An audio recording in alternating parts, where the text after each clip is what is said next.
안녕하세요. 반갑습니다. IT의 답을 터득하다 아답터 채널의 민규사입니다. 오늘 제가 준비한 강의는요, 빅데이터 분석 기사 필기 요약 강의를 준비를 해봤고요. 이 강의에 저의 궁극적인 목표는 뭐냐면요, 여러분들이 최단 시간에 최대 효율로 공부를 해서 시간 아껴서 합격을 효율적으로 할 수 있는 방향을 좀 제시하고자 하는 게 제 강의의 목표입니다.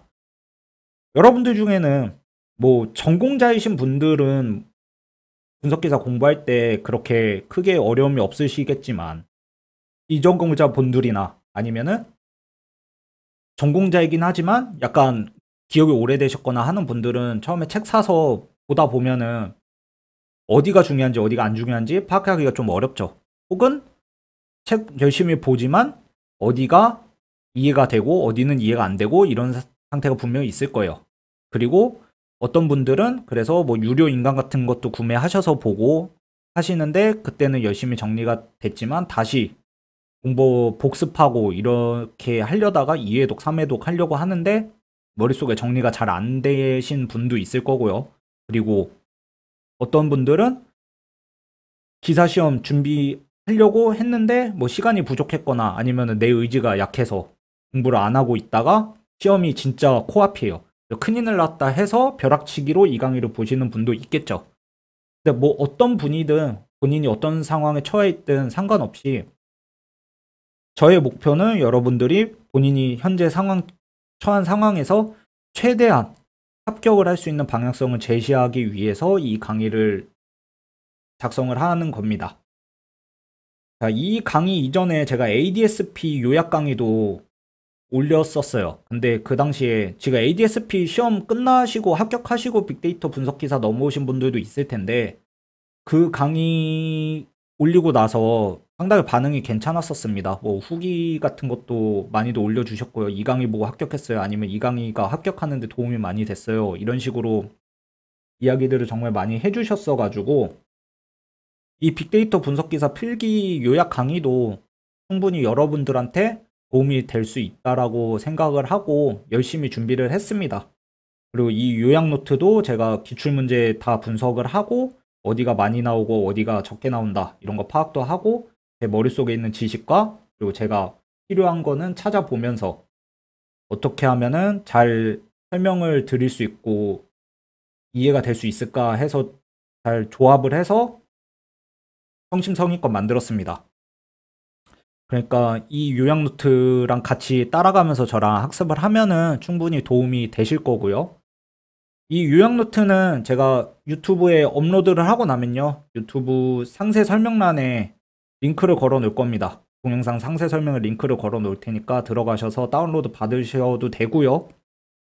자기는 이미 책이 있거나 다른 자료가 있으신 분들은 그래서 거기에 필기만 해도 충분하다 하시는 분들은 굳이 다운 안 받으시고 그냥 들으셔도 상관없습니다. 어차피 이 강의는 무료로 전체 다 올려놓을 거예요. 아시겠죠? 그러니까 본인이 현재 어떤 방식으로 하면 공부가 효율적일지는 본인이 판단하시는 거고요. 저는 여러분들을 도와드리려고 하는 겁니다. 아시겠죠? 그러니까 어쨌든 우리 최단 시간에 최대 효율로 합격해 봅시다. 아시겠죠? 자, 그러면은 바로 진행해 볼게요. 자, 1과목 빅데이터 분석 기획입니다. 빅데이터 분석 기획은 총 3개의 파트로 나눠져 있고요. 어때요? 약간 개요의 느낌이 좀 나죠. 개요의 느낌이 있고 약간 분석 방법론적인 약간 방법론 느낌이 있고요. 그리고 수집 및 저장 계획해서 데이터를 분석하기 이전에 수집을 하고 저장을 어떻게 할지 이런 정도를 다루고 있습니다. 왜 ADSP 시험 보고 오신 분들은 알겠지만 보면은 어때요? 1과목하고 2과목에다가 플러스 알파 정도 들어간 게 이 1과목입니다. 그래서 플러스 알파는 뭐 이런 법제도나 이런 것들이겠죠. 그쵸? 활용, 뭐 데이터 품질 건지, 비식별화 뭐 이런 것들이 있을 텐데요. 어쨌든 뭐 빅분기가 이 시험에 처음이신 분들이거나 아니면 ADSP에서 넘어오셨던 분들이거나 어쨌든 새로 시작을 하는 거잖아요. 그쵸? 새로운 시험의 시작이에요. 그러니까 1과목부터 집중해서 들읍시다. 어느 한 과목 안 중요한 거 없어요. 한 과목이라도 꽈락 맞으면 40점 미만으로 꽈락 맞는 순간 이 시험은 불합격입니다. 그렇죠? 그리고 ADS-B 듣고 왔으니까 대충 해야지 하셔도 우리 그렇잖아요. ADS-B 시험 본 순간 그쵸 머릿속에 다 지웠죠. 그쵸 여러분 다 머릿속에 지운 거 제가 다 알아요. 그러니까 같이 한번 다시 봅시다. 자 그러면 일단 1파트 빅데이터의 이해라고 있어요. 빅데이터 이해 부분이 있는데요. 빅데이터의 특징 쪽에서 보면요. 빅데이터를 알기 전에 데이터부터 알아야 되죠.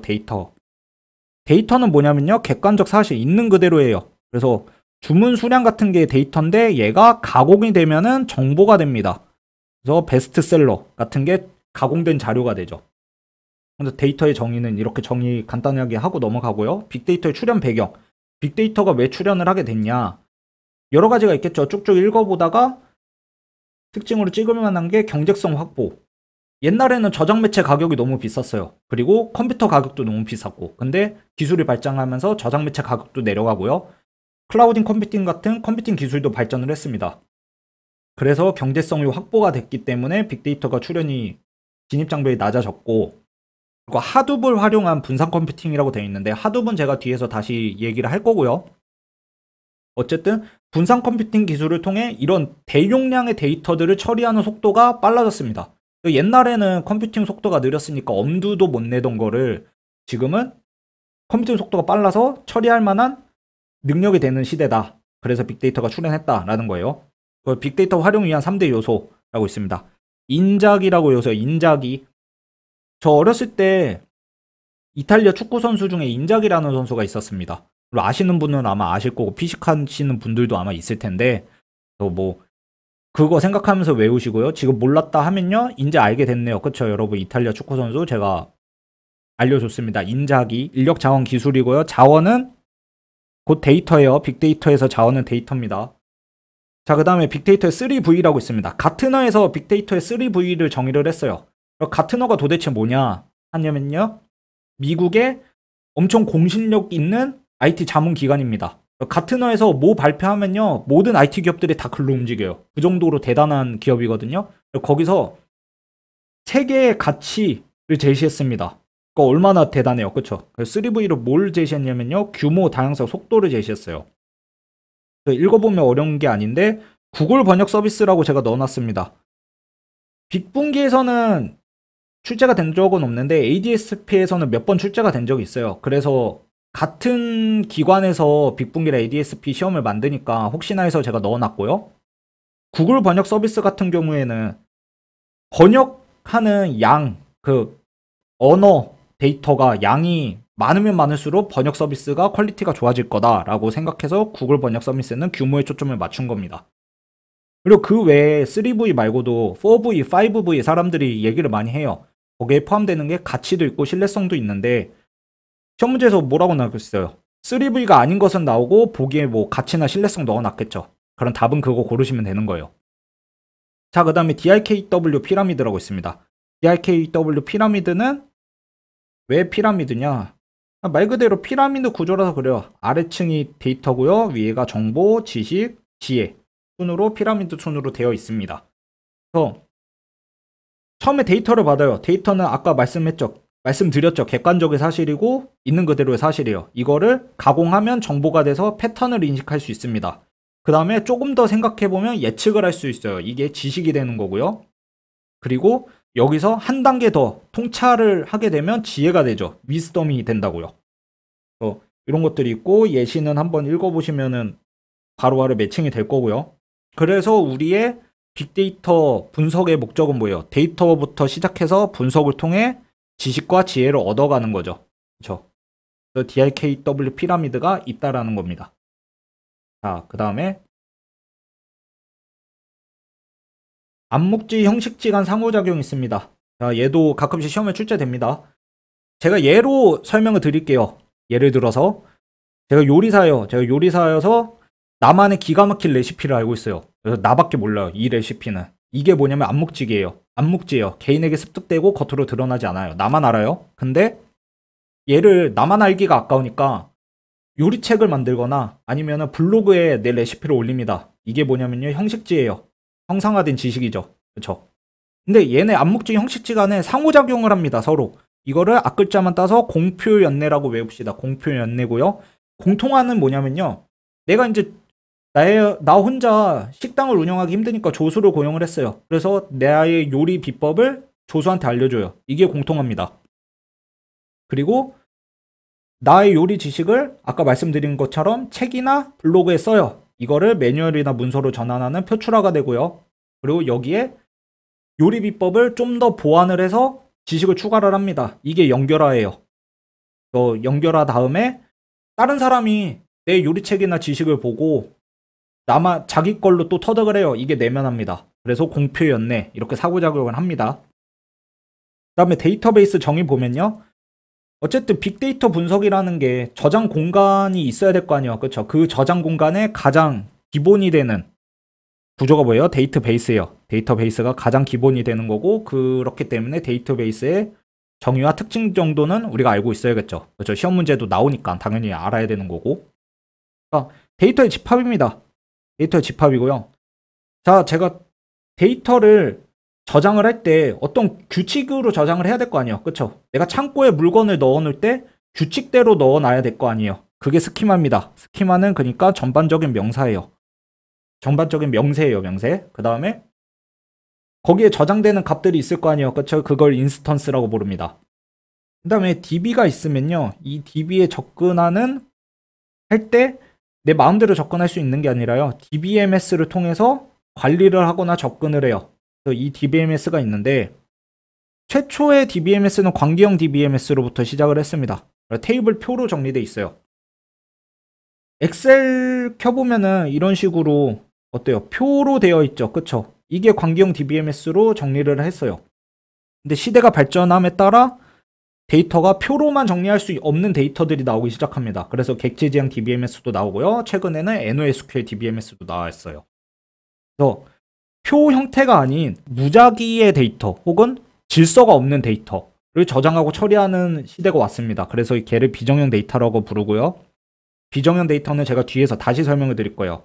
그리고 관계형 DBMS의 종류나 NoSQL DBMS 종류 이런 것도 알아두셔야 돼요. 왜냐면은 DBMS 종류로 성질이 다른 것 이런 거 물어볼 수 있겠죠. 그렇죠? 그래서 종류까지 알아두시고요.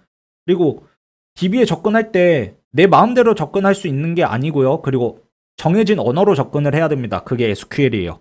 DB에 접근할 수 있는 하부 언어라고 부르고요. 크게 세 가지 종류가 있습니다. 이 세 가지 종류에 대해서는 여유가 되면은 외워두세요. 그 다음에 이 데이터베이스는 무슨 특징을 갖느냐? 공통저변으로 외워두는 네 가지의 특징이 있습니다. 공통저변이라고 있고요. 여러 사용자가 여러 목적으로 공동으로 이용할 수 있어요. 나만 사용하는 게 아니라요. 이 사람도 사용할 수 있고 이 사람도 사용할 수 있고. 근데 이 사람은 A 목적으로, 저 사람은 B 목적으로 사용할 수 있다는 겁니다. 그리고 공용의 데이터고요. 그리고 중복되어 있지 않아요. 중복되어 있으면 공간 낭비죠. 그쵸? 그렇기 때문에 중복되어 있지 않고요. 그리고 저장 매체에 저장한다. 당연히 저장 매체에 저장해야죠. 어디다 저장할 거예요? 저장 매체에 저장해야 되고요. 그리고 데이터 추가, 수정, 삭제해도 무조건 현재에는 정확한 데이터를 유지해야 됩니다. 정확하지 않으면은 신뢰를 할 수가 없겠죠. 그쵸? 얘를 우리가 무결성이라고 부릅니다. 무결성. 이거는 필기해두세요. 무결성. 가끔 시험에 등장은 하니까요. 현재 정확한 데이터를 유지를 하는 게 무결성이에요. 아시겠죠? 자, 다음에 데이터베이스 구성 요소라고 있는데, 자, 이거 메타데이터랑 인덱스 얘는요. 데이터를 빨리 찾는 방법을 얘기하는 거예요. 내가 창고에 데이터들을 넣어놨을 때, 창고에 물건들을 넣어놨을 때 이 물건을 빨리 찾으려면 설명서가 있으면 편하겠죠. 그쵸? 그런 설명서가 메타데이터가 되는 거고요. 그리고 창고에 저장한 물건들의 번호를 맺혀놔요. 그럼 그 번호들을 찾아가면 빨리 탐색을 할 수 있겠죠. 그게 인덱스입니다. 그죠? 그래서 정렬 탐색을 위한 데이터의 이름 혹은 데이터를 설명한 데이터가 메타데이터다라는 거고요. 그리고 기업에서는 이 데이터베이스를 활용할 때 어떻게 활용하냐에 따라 명칭이 다 붙습니다. OLTP가 있고요. OLAP가 있고 뭐 이런 식으로 있는데 다 이렇게 빨간색 키워드랑 매칭을 시켜주면 돼요. 근데 외우기 쉽게 보면요. CRM은요. C가 커스토머예요. 그래서 고객과 관련된 거고요. SCM은요, 서플라이 체인입니다. 그래서 공급망 연결이 되는 거고, ERP에서 E는요, 엔터프라이즈고, R은 리소스입니다. 리소스, 자원이죠. 그렇죠? 그리고 비즈니스 인텔리전스에서 BI가 있는데요. 인텔리전스가 뭐예요? 지능이잖아요. 지능이 높아지려면 리포트 보고 잘해야 되죠. 그렇죠? 리포트가 되는 거고, DA는 뭐 통찰력을 얻는 거고, KMS의 K는 노울리지입니다. 그래서 지식이에요. 이런 식으로 플레임하고 연결시켜서 외워놓으면요, 크게 어렵지 않습니다. 그래서 플레임을 위주로 외워두세요. 자, 그리고 빅데이터 가치 산정이 어려운 이유, 이거 읽어보세요. 읽어보시면은 아, 그렇구나 할 겁니다.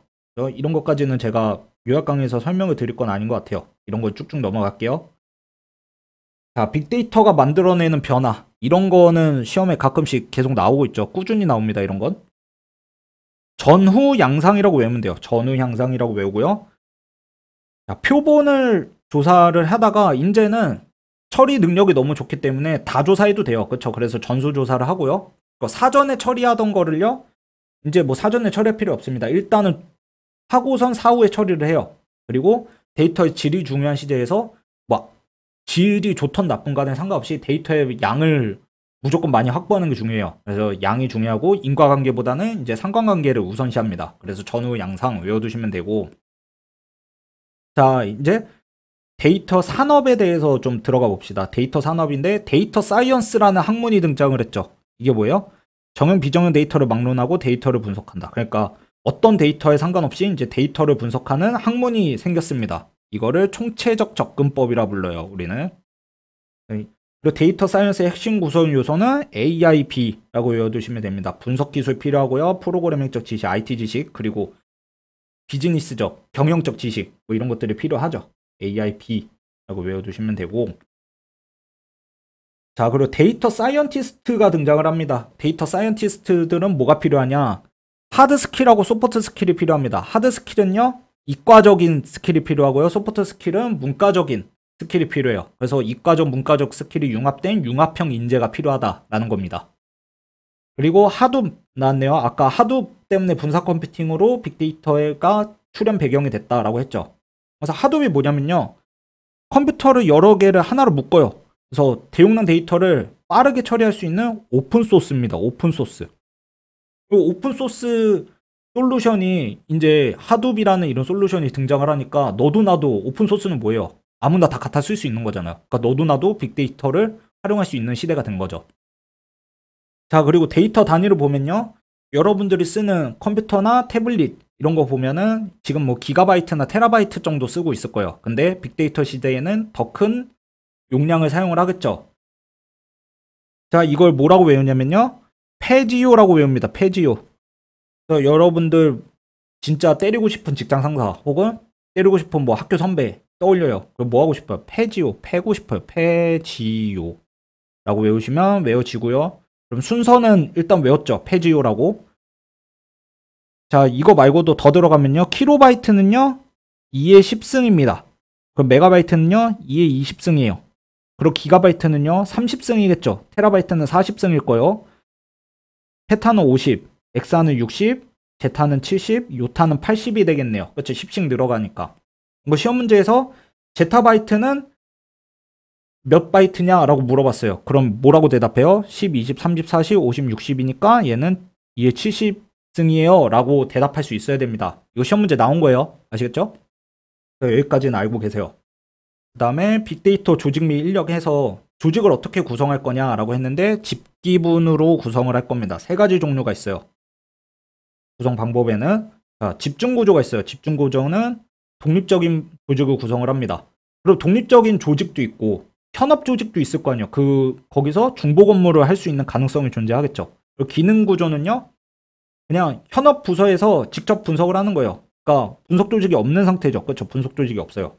그리고 분산구조는 인력을 현업 분서에 파견하거나 배치한 상태입니다. 그래서 직기분이라고 외워두시고 각각 특징 매칭 시켜놓고 그 빅데이터 조직 유형으로 옳지 않은 것은 하면 직기분 아닌 거 하나 찾으면 되겠죠. 그렇죠?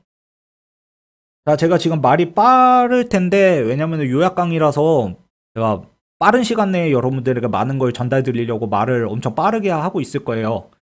저도 마음이 급하기 때문에 말을 빠르게 할 텐데 여러분들 그 속도에 맞게 느리게 하실 분을 느리게 하고요. 아니면은 나는 이 정도보다 더 빨라도 돼 하시는 분들은 배속으로 들으시고 본인에 맞게 하세요. 아시겠죠? 자, 그리고 빅데이터 플랫폼 계층 구조가 있습니다. 빅데이터 플랫폼 계층 구조는요. 아래 인프라가 받쳐줘야 돼요. 그렇죠? 인프라가 받쳐줘야 되고 그 위에 플랫폼이 올라가 주고요. 맨 위에 소프트웨어가 받쳐줘야 되는 거죠. 이런 식으로 계층 구조가 구성이 되어 있고 세부 내용들은 한번 읽어보세요. 자, 그다음에 빅데이터와 인공지능이 있습니다. 빅데이터가 발전하면서 인공지능도 발전을 같이 하게 됩니다. 어떻게 되어 있냐면요. 인공지능 아래요. 안에 머신러닝이라는 분야가 발전을 하고요. 머신러닝 안에 딥러닝이라는 분야가 발전을 합니다.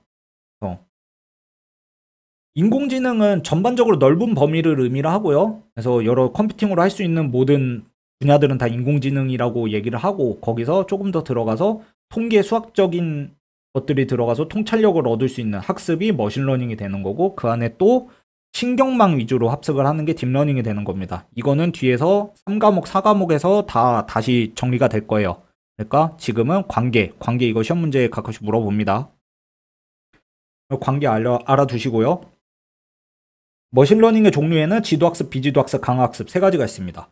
지도는 말 그대로 가르치는 거죠. 그래서 정답을 알려주고 학습을 시켜요. 비지도학습은 지도가 아니죠. 그러니까 정답을 가르쳐주지 않아요. 강화학습은요. 에이전트가 보상을 받기 위해 학습하는 방법입니다. 보상을 받기 위해 학습한다라는 거예요. 그래서 게임 같은 거 보면은 게임 이기기 위해서 내가 열심히 노력하죠. 그쵸? 공부도 하고 그래야 게임을 승리한다는 보상을 얻으니까 그런 식으로 하는 게 강학습입니다. 유사한 개념이에요. 그리고 약인공지능, 강인공지능이 있습니다. 약인공지능은 주어진 조건에서만 동작해요. 근데 강인공지능은 인간과 독이란 사고가 가능합니다. SF 영화 보면은 인간하고 AI하고 구분 못하죠. 그쵸? 그 정도가 되는 게 강인공지능이에요. 그런 차이점이 있고요. 그리고 경량 딥러닝 학습 기법이라고 있는데 최신 딥러닝 기법이나 이런 것들도 가끔 1교시에서 물어볼 때가 있습니다. 이런 용어들을 물어볼 때가 있어서 제가 넣어는 놨고요. 그냥 어렵지는 않은데 약간 헷갈릴 수도 있어요. 그래서 그냥 한번 보시면요. 전이학습이라는 게 시험에 나온 적이 있습니다. 전이학습이 시험에 나왔는데 내 요리 지식을 조수한테 알려주지 않고 조수한테 야, 너 알아서 니만의 요리법을 알아서 요리 지식을 습득해야 하면요. 제가 한 10년 걸렸어요. 만약에 요리 지식이 여기까지 올라오는데 그럼 이 친구도 10년이 걸릴 거예요. 다시 요리 비법들을 학습을 하고 하는데 그렇죠. 이건 너무 비효율적이죠. 그래서 저라는 사람이 A고요. B가 있으면요. 즉 A 모델이 있으면요. B에다가 저의 지식을 알려줘요. 알려주고 나서 얘가 알아서 또 자기에 맞게 튜닝을 합니다. 미세 조정을 해요. 이게 파인 튜닝이 되는 거고요. 저는 여기서 전이했죠. 그쵸? 이게 전이학습이 돼요. 그리고 지식 종류는요. 제가 티처죠. 그쵸? 그리고 조수가 스튜던트예요. 여기에 전달하는 거 이거를 지식 종류라는 용어로도 씁니다. 자, 그 다음에 개인정보 법제도가 있습니다. 법제도가 있는데 법제도 엄청 많아요. 다양한 법제도가 많은데 우리 그거 다 볼 시간 없고요. 그리고 우리 로스쿨 가려는 거 아니잖아요. 그렇죠? 중요한 것만 봅시다. 가장 중요한 거는요. 데이터 3법이에요. 데이터 3법이 정말 중요합니다. 개인정보에서는. 법제도에서는. 그 데이터 3법은 2020년도에 개정이 됐어요. 2020년도에 개정이 됐고 개정신이라고 해야죠. 개정신. 뭔가 머릿속에 박히죠. 그렇죠? 약간 욕 같기도 하고 개정신이라고 외우시면 되고 개인정보보호법, 정보통신망법, 신용정보법 이 세 개를 데이터 3법이라고 부릅니다. 그럼 문제에서 데이터 3법이 아닌 것은 나오면은 고를 수 있어야 되겠죠. 그렇죠? 자, 그리고 데이터 3법의 주요 특징이 있는데 이것도 개인정보법 개정신 3개 다 보려면 너무 많고요. 가장 중요한 거는 가명정보가 도입됐다는 겁니다. 가명정보는 뭐냐면요. 제가 민기술사죠.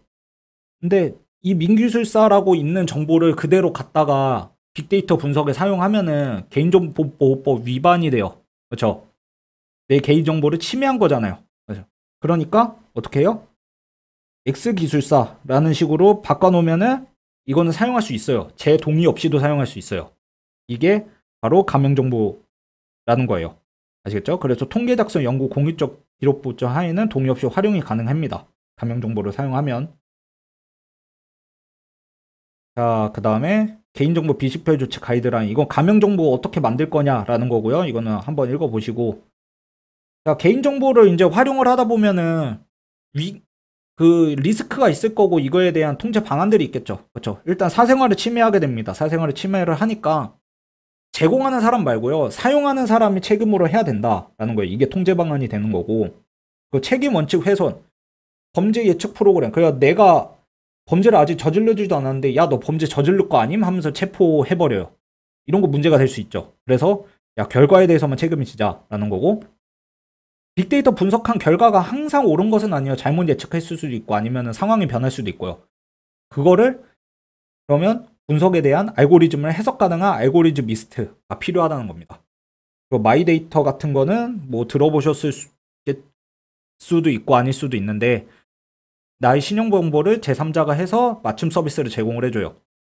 그래서 요즘 어플 하나로 나의 뭐 금융상품이나 이런 거 다 예측이 되고 주식도 가능하고 뭐 투자 뭐 다 가능하죠. 입출금, 카드 뭐 이런 거 다 서비스 제공 받을 수 있잖아요. 그게 마이데이터 때문인 거예요.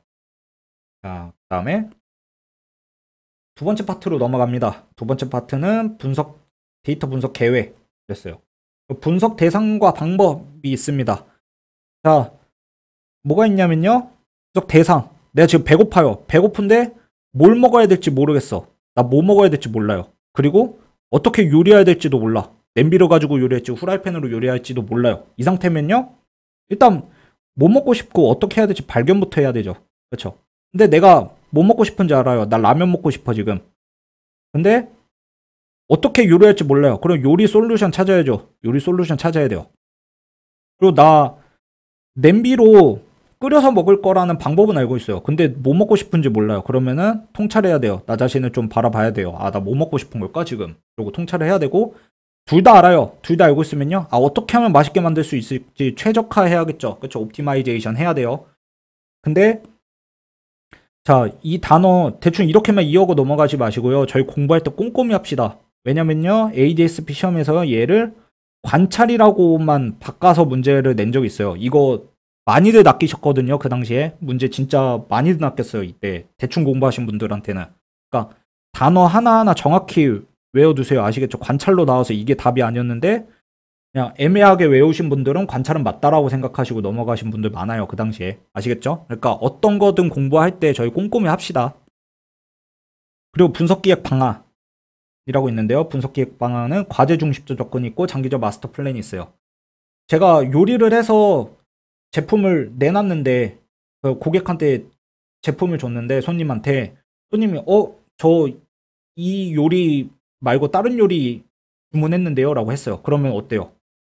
큰일 났다 하니까 빨리 빠르게 다시 만들어 드릴게요 하고 빠르게 해결합니다. 일단 빠르게 해결해요. 빠르게 문제를 일단 해결합니다. 근데 제가 이게 계속 반복이 돼요. 이런 실수가.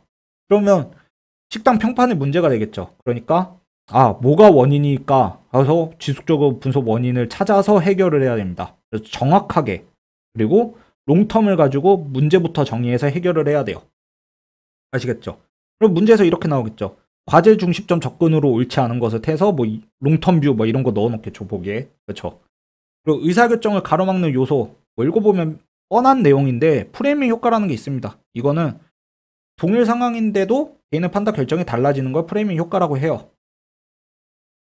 자, 그 다음에 분석 문제를 정의를 할 건데요. 하향식 접근 방법이 있습니다. 우리는 옛날부터 하향식 접근 방법을 많이 썼어요. 뭐가 있냐면 문제가 주어지면요. 이거를 아래로 내려가면서 해답을 찾는 거예요. 아래로 내려가죠. 하향식. 이런 방식이에요. 그래서 문제 탐색하고 문제 정의하고 해결 방안 나오고 타당성 검사한다라는 4가지 프로세스로 진행이 되고요. 그 문제 탐색에서는요. 비즈니스 모델 캔버스 단순화 측면으로 바라봅니다. 바라봐요. 그래서 이게 나오면 무조건 하향식 접근이랑 매칭시켜두게 기억하시고요. 그래서 5가지로 단순화했습니다. 원래 9가지인가 8가지인가 그랬는데 이거를 5가지로 단순화했어요. 이거를 어떻게 외우냐면요. 지원 인프라 업무 중에 고객이 제품을 규제와 감사했다라고 외우시면 돼요. 자, 그리고 관점을 바라볼 때 스팁 있습니다. 스팁. 앞글자만 따서요. 소셜, 테크놀로지, 이코노미, 인바이러먼트, 폴리틱 해서 스팁 있고요. 그리고 타당성 검토는 뭐 읽어보면은 어려운 거 없어요. 자, 근데 문제 자체 정의를 못할 때가 있습니다. 아, 문제가 뭐야? 이거 도대체 왜 그러지? 라는 정의 자체가 어려울 때는요. 그대로 인식해요. 왁관점으로. 이게 상향식 접근 방법이에요. 옛날에는 어려웠지만 지금 빅데이터 시대라 어떻게든 상향식 접근이 위로 올라가죠. 그리고 정답이 없는 비지도 학습에서 많이 쓰이겠죠. 그리고 디자인 싱킹이 있습니다. 디자인 싱킹은요. 사용자 공감으로 시작을 해요. 공감으로 시작해서 발산 수렴을 통해 피드백으로 발전을 하고 해당 순서로 진행이 됩니다. 네, 해당 순서로 진행이 되고, 자, 그 다음에 데이터 분석 방안 들어가 보면요. 분석 방법론의 구성 요소라고 있습니다. 네 가지가 있는데요. 절차. 자, 제가 요리로 또 예를 들어볼게요. 내가 어떤 요리를 만들고 싶어. 어떤 요리를 만들려면은 순서가 있겠죠. 그렇죠? 뭐 물부터 넣고, 그 다음에 라면을 끓이면 뭐 스프도 넣고, 그 다음에 면 넣고, 뭐 이런 식으로 절차가 있어요. 뭐 이런 절차가 있고요. 요리에도 절차가 있고, 그 다음에 방법. 냄비로 할지 아니면 나는 후라이팬으로 요리를 만들지, 뭐 찜을 할지 이런 방법이 있어요. 뭐 도구와 기법이 있어요. 도마를 사용한다, 가위를 사용한다, 뭐 뒤집개를 사용한다 라는 도구와 기법이 있고, 만들었으면요 요리에 산출물 같은 게 나와야죠. 그렇죠? 요리 완성된 게 나와야 되잖아요. 이런 네 가지가 있습니다. 다섯 가지 요소를 고려를 해야 되는데요. 데이터의 크기, 속도, 데이터 복잡도, 분석 복잡도, 그 다음에 정확도와 정밀도 있는데, 이 둘은 트레이드오프 관계입니다. 그래서 정확도가 높아지면요 정밀도는 낮아지고, 정밀도가 높아지면 정확도가 낮아져요. 그러니까 적정한 선을 찾아야 돼요. 그리고 프로젝트 관리 지식체계에 10가지 영역이 있습니다. 이 10가지 영역은 표준역, 국제 표준에서 나온 겁니다. 국제 표준에서 나온 건데, 앞글자만 따가지고요. 이범통이라는 사람이 의자에서 시원한 조리품을 먹었다. 조리품이에요. 조리된 음식이죠. 앞글자만 따서 외워둡시다. 자, 그 다음에 우선순위 선정. 뭐 이런 거는 읽어보시면 알 것 같고요. 전략적으로 중요하고 실행도 편해야겠죠. 그 다음에 ROI 관점 봅시다. 자, ROI 관점에서는요, 시급성이랑 난이도를 중점적으로 봐요. 시급성은 밸류 쪽으로 바라보고요. 난이도는 이거 뭐예요? 빅데이터의 3V였죠. 그쵸? 난이도는 3V 측면으로 보고요. 시급성은 밸류, 가치, 그러니까 투자 관련된 쪽으로 봅니다. 이렇게 되어 있으면요, 중요한 건 뭐예요? 현재 시급하면서 난이도가 쉬운 애 먼저 처리합니다. 그 다음에 미래에 시급하고 난이도가 어려운 애를 나중에 처리해요. 그럼 시급성이 중요하게 상태면은 요 시급성이 급한 4번부터 해결을 하고요. 난이도가 중요할 때는 1번부터 해결해요. 그쵸? 그래서 상가 있는 앞뒤 고정하고 앞뒤만 변경한다 라는 거예요. 그 다음에 분석 방법론 모델이 있습니다. 모델이 있는데, 폭포수 모델은, 폭포수 뭐야? 위에서 아래로 떨어지죠. 이전 단계 완료돼야 다음 단계를 진행해요. 그래서 위에서 아래로 떨어지니까 탑다운이고, 나선형은 이렇게 돌죠. 이렇게 돌아요. 그리고 점진적으로 완성을 시킵니다. 위험 요소를 제거해가면서. 프로토타입 모델은요, 일단 베타 모델, C 모델 같은 걸 먼저 만들어요. 그래서 시연을 먼저 하고 그 다음에 끊임없이 보완을 해요. 그 다음에 에자일은요, 일정한 주기를 갖습니다. 뭐 하루가 될 수도 있고 일주일이 될 수도 있는데, 어쨌든 일정한 주기를 가지고 끊임없이 수정해서 고객하고 계속 눈높이를 맞춰요. 이게 에자일 기법이에요. 그리고 KDD 분석 방법론이라는 게 있습니다. KDD 분석 방법론은 순서는 데이터 선택하고 전처리 변환, 마이닝, 결과 평가 이렇게 하면 되고요. 변환에서는 변수 선택 및 차원 축소 같은 걸 합니다. 자, 그 다음에 크리스프 DM 분석 방법론이 있어요. 크리스프 DM 분석 방법론이 있는데, 얘는 순서는 업데이트 모델 평가전이라고 외워두세요. 업데이트 모델 평가전. 모델 평가전에 업데이트 하려고 그랬는데 렉 걸린 거예요. 그래서 업데이트 모델 평가전. 자, 여기서 뭐 시험에 나올 수 있는 거긴 한데, 각 과정마다 좀 중요한데 좀 헷갈리는 데만 짚어드리면요. 모델링 단계에서는요, 모델 평가를 수행하고요. 평가 과정에서는 모델 적용성 평가를 합니다. 낚시로 어때요? 모델 평가 단계에서 모델 평가를 해요 라고 문제에서 이렇게 나왔으면은 얘 아니죠. 그쵸? 이런 식으로 낚시 많이 한다고요. 얘는 모델링에서 하는 거예요. 모델링에서. 아시겠죠? 모델 평가는 어디서 해요? 모델 적용성 평가가 평가에서 하는 겁니다. 그리고 평가에서 전개로 넘어갈 때 위대한 실패가 발생 가능하다라는 거 있고요. 자, 근데 빅데이터 분석 방법론 이거 중요합니다. 이거 중요하고요.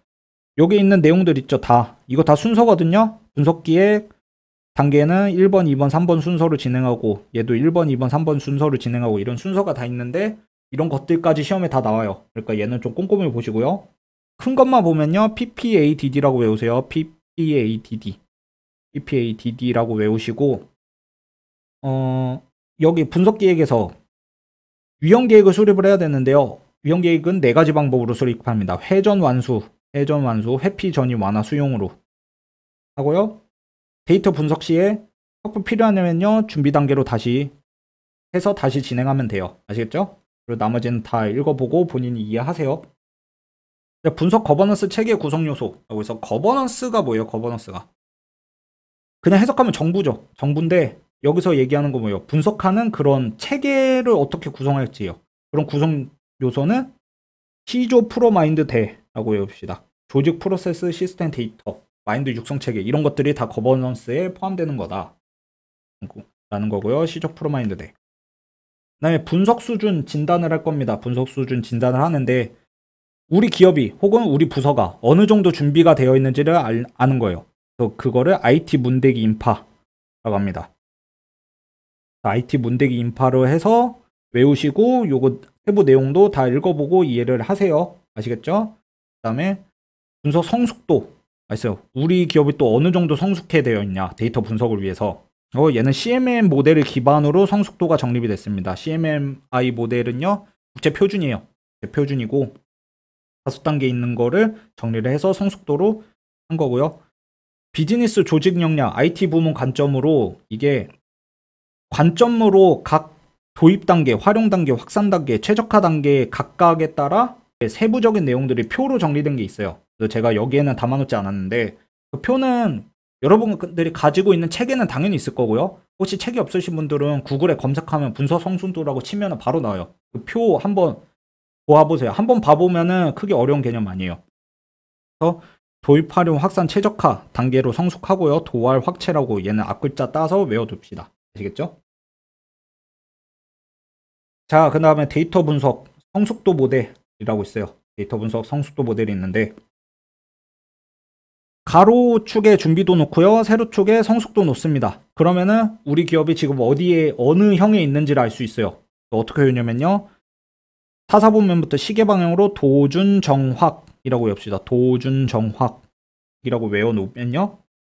문제에서 이렇게 물어보겠죠. 야, 낮은 준비도인데 높은 성숙도에 어디야? 그러면 낮은 준비도인데 높은 성숙도면 정착형이네? 이런 식으로 풀면 돼요. 그리고 확산형은 가장 좋은 거죠. 그쵸? 둘 다 높으니까 이거 가장 좋은 상태예요. 굿이 아니라 베리 굿이죠, 사실.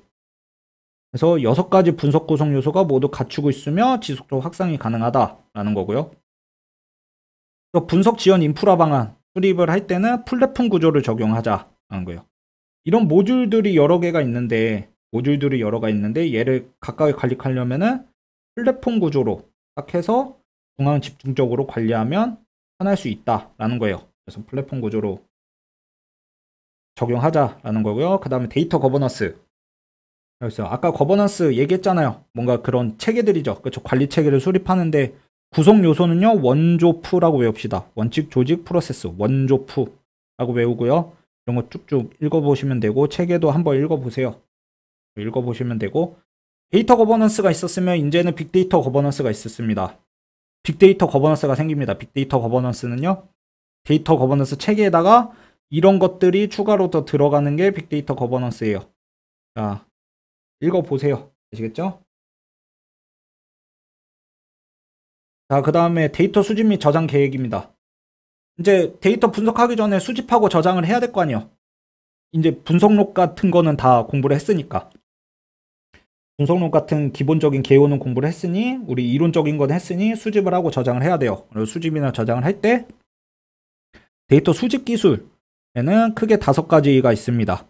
크게 5가지가 있는데 개념하고 명칭 매칭을 해야 돼요. 그리고 ETL은요, 추출하고 데이터를 변환하고 다시 업로드하고 뭐 이런 식으로 하는데, 이런 DB 시스템에 데이터를 적재한다 라는 거예요. 3단계를 통해서. 앞글자 딴 거죠. ETL 앞글자 딴 거예요. 앞글자. FTP는 파일 교환하는 거고요. API는 이런 프로그램이 있으면, 요 프로그램이 있고 이 프로그램이 있으면 둘이 규약이 다르겠죠. 이 규약을 맞도록 전송해주는 중간 단계예요. 전송해줄 때 이 중간에 있는 이게 인터페이스죠. 그렇죠. 이게 API고, 스쿱은 IDBMS가 하둡 간의 대용량 데이터를 전송한다. 웹크롤링은 웹상의 데이터를 수집한다 라는 거고요. 수집 기술은 이런 게 있고, 데이터 유형 보면요, 뭐 정성적 정량적 데이터 이런 건 읽어보시고요. 정형, 반정형, 비정형 데이터가 있습니다. 아까 반정형 데이터 제가 살짝 언급했는데, 정형 데이터는 형태가 정해져 있어요. 아까 엑셀 시트처럼 이런 표, IDBMS처럼 이런 표 형태로 정보가 형태가 정해져 있어요. 그래서 여기 엑셀 스프레드 시트, IDBMS, 그렇죠, CSV 이런 게 있는데, 비정형 데이터는요, 형태가 정해져 있지 않아요. SNS, 글이나 유튜브나 음원 이런 거는 정해져 있지 않죠. 개인의 창작물이잖아요. 이런 거 정해져 있지 않아요. 비정형 데이터라고 부르고요. 그 중간에 껴있는 애가 하나 있습니다. 이걸 반정형 데이터라고 불러요. 반정형 데이터는요, 정형 데이터처럼 형태가 명확하진 않아요. 네, 형태가 정해져 있진 않은데, 정해져 있지 않아도 설명서를 포함하고 있으면요, 그 데이터가 어떻게 생겨본 거다라는 메타데이터를 포함하고 있으면요, 얘는 데이터 구조를 이해는 할 수 있겠죠. 이게 반정형 데이터예요. 그래서 이런 것들이 있는데, 자, 제가 로그 빨간색으로 이렇게 칠해놨죠. 칠해놨는데, 문제에서 다음 중 로그, 유튜브 동영상, 음원, SNS는 무슨 데이터입니까? 라고 물어봤어요. 그럼 뭘로 답하셔야 돼요, 여러분? 로그 나왔으니까 반정형이에요? 아니죠. 유튜브, 음원, SNS, 글이라고 나왔으니까 비정형 데이터가 답이죠. 그렇죠? 로그 중에 메타데이터가 없을 수도 있지 않을까라는 생각을 가져야 돼요. 그럴 때는. 그쵸? 이런 거 낚시라고요. 근데 로그 빨간색으로 칠해놔가지고 저 로그 있길래 반정형으로 했는데요? 라고 하시면 안 돼요. 아시겠죠? 그렇게 문제 푸시는 거 아닙니다. 객관식은 항상 뭐예요? 가장 적절한 거 고르는 거죠. 낚시를 해도 꼼꼼히 읽고 로그 보자마자 빨간색으로 로그 돼 있었으니까 반정형 데이터 이렇게 푸시면 안 돼요. 절대. 아시겠죠? ADSP 시험에서 그렇게 푸셔가지고 저한테 항의 오신 분이 있어요. 그렇게 푸시면 안 돼요. 당연한 거예요, 이거. 시중에 있는 대부분의 책들 로그 다 반정형이라고 소개합니다. 하지만 문제를 풀 때는 가장 적절한 거 찾아야 되니까, 이런 거는 객관식을 푸는 스킬이잖아요, 여러분. 그렇죠? 그래서 이런 거는 제가 요약 강의에서 언급을 하는 게 맞나 싶긴 한데, 어쨌든 아시겠죠? 그런 거 스킬 같은 거는 알아서 잘 터득하시고, 그 데이터의 척도 구분이 있습니다. 척도 구분이 있는데 읽어보시면 어려운 거 없어요. 읽어보시는데요. 자, 양쪽 척도는 사측 연산이 비율 척도는 가능한데요. 등간 척도는 사측 연산이 안 되고 덧셈과 뺄셈만 가능해요. 온도 지수 같은 게 있어요. 제가 온도 비교할 때, 야, 몇 도, 어제보다 한 10도 낮아. 어제보다 한 5도 높아. 5도 높아서 더워. 뭐 이런 식으로 얘기하죠. 어제보다 온도가 3배 높아. 어제보다 온도가 2분의 1배 낮아. 이런 식으로 얘기 안 하잖아요. 그쵸? 곱셈, 나눗셈 안 써요. 등간 척도는 덧셈과 뺄셈만 씁니다. 자, 그 다음에 데이터 비식별화. 가보면요. 데이터 비식별화는 읽어보세요. 뭐 어렵지 않아요. 그쵸? 마스킹은 뭐 XX 치는 거. 그러니까 가명 처리 어떻게 할 거냐, 아니 혹은 익명 처리 어떻게 할 거냐라는 거예요. 이런 방법들이 있다라는 거고요. 프라이버시 보호 모델이 있습니다. 수학적으로 모델링된 그런 기법들이 있어요. 비식별화하는 K 익명성이 있고요. K 익명성은 일정 수준 비식별하는데, 여기에 다양성을 높여주면 L 다양성이 되는 거고요. 여기에 분포까지 낮춰주면 T 근접성이 되는 겁니다. 그래서 아래로 갈수록 더 비식별화가 잘 된 거겠죠. 그렇죠? 그리고 차등 정보보호라고도 있는데, 개인정보를 다른 수많은 데이터와 조합해서 통계 정보를 얻을 수가 있습니다. 네, 이런 거고요. 다른 수많은 데이터와 조합한다는 게 뭐예요? 이거 노이즈죠. 노이즈. 그쵸? 노이즈 추가해 준다는 거예요. 차등 정보보호는 이런 게 있다. 데이터 품질 기준이 있는데요. 데이터 품질 기준. 수집하고 저장할 데이터가 그래도 품질이 어느 정도 있어야 되죠. 아무리 전후 양상, 아까 얘기한 것처럼 질보단 양이라고는 하지만 그래도 어느 정도 품질이 있는 데이터는 가져와야 될 거 아니에요. 그래서 이런 기준을 세워서 품질이 좋은 데이터는 가져와야 되는 거고. 자, 이제 데이터 저장을 할 건데요. 수집을 했으면 저장을 해야 될 거 아니에요. 저장을 할 때 분산 파일 시스템에 저장을 할 수가 있습니다. 분산 파일 시스템에 저장을 하는데 HDFS라고 있어요. 얘가 시험에 자주 출제가 됩니다. 분산 파일 시스템 중에. 하둡에서 만든 분산 파일 시스템이고요. 아까도 말씀드렸지만 하둡은 오픈소스예요. 그래서 무료로 사용이 가능하고 이런 거 다 읽어보시고요. 하둡의 핵심 모듈 중에 맵리듀스라는 게 있습니다. 병렬로 처리가 가능해요. 그렇기 때문에 하둡은 병렬로 처리가 가능하고 구글에서도 분산 파일 시스템을 만들었습니다. 그게 GFS예요. 구글 파일 시스템이겠죠?